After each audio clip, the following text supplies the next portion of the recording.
Psycho Goreman comes this close to greatness. So let's talk about it. Psycho Goreman is an independent horror comedy from the director of The Void, which I enjoyed, and Leprechaun Returns, which as a Leprechaun fan, I enjoyed that pseudo sequel as well. So I was pretty excited for this, and the trailers kind of surprised me, blew me away a bit.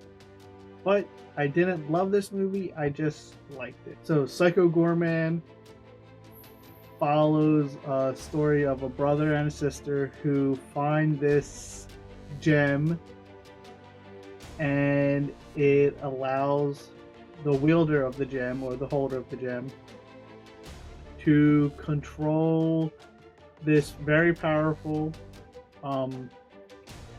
very godly, like, dimensional being who is basically all he wants is world domination of the universe.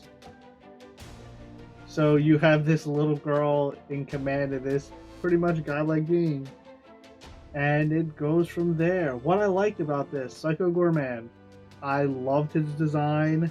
I think he's a really fun character.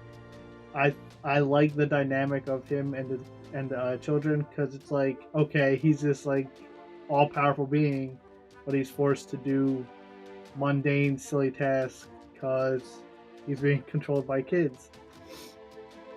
And no matter what the kids or whatever the holder of the gem says, he has to do it.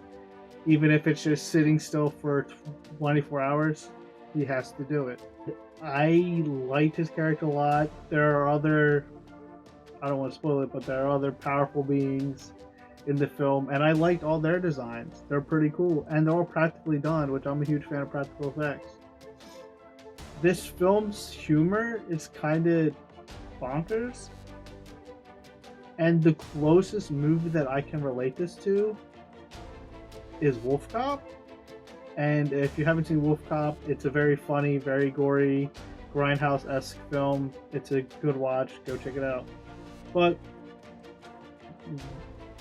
Wolf Cop also has the same bonkers characters that this does. The characters in this are very random, especially the father. He is one of the most random characters I've seen in film in a long time, but it works because you have such an outrageous premise that whenever something else happens that is completely bonkers, you kind of just buy into it. And it works. The humor for the most part lands. There are gore effects, obviously. They're practically done for the most part. They look really good. There's some really brutal kills in this. And I liked all that aspect. What I didn't like is the lead character. I think she's extremely annoying. At first, I'm like, yeah, she's fine, but after like half hour, I'm just like, okay, this character is just extremely grating. I don't care about her, because she's one of those characters that is just a bully to be a bully. She is extremely mean and selfish just to be extremely mean and selfish. Like, there's no hints that like her home life is terrible. There's no hints that like her brother treats her terribly, and it's just like, why is this character being such a brat and being such a bitch for no reason, really? And when you don't care about the lead character in a movie, you kind of tune out the emotional bits. Like, the finale or the third act is set to be like this emotional triumph of like bonding and friendship, and I just didn't feel anything because I just didn't care for the main character. And it sucks because the finale is not bad. It's actually a pretty cool setup. It's a pretty cool finale, but it's just in a movie where you're supposed to feel something and you don't. It's kind of a problem. That character alone stops us from being greatness. And I'm sure this will become like Wolf Cop or Hatchet or like Lieutenant Jangles and become like a cult classic indie darling, which is fine. It has every right to be that because there are some really good things about this. Oh, and the soundtrack is amazing. It's very, very like a 70s, 80s like sci-fi soundtrack. It's pretty cool. So like I was saying, that I just couldn't get into it fully because because of the main character.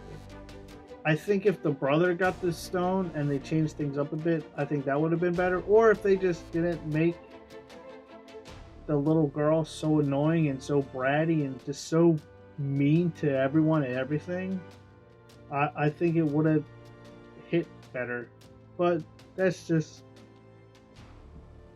my opinion on it.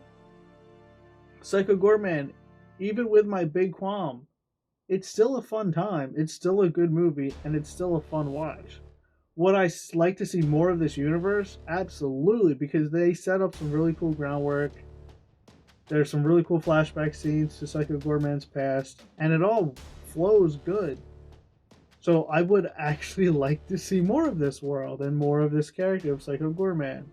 So that's just me. Feel free to like, comment, subscribe. Thanks for watching.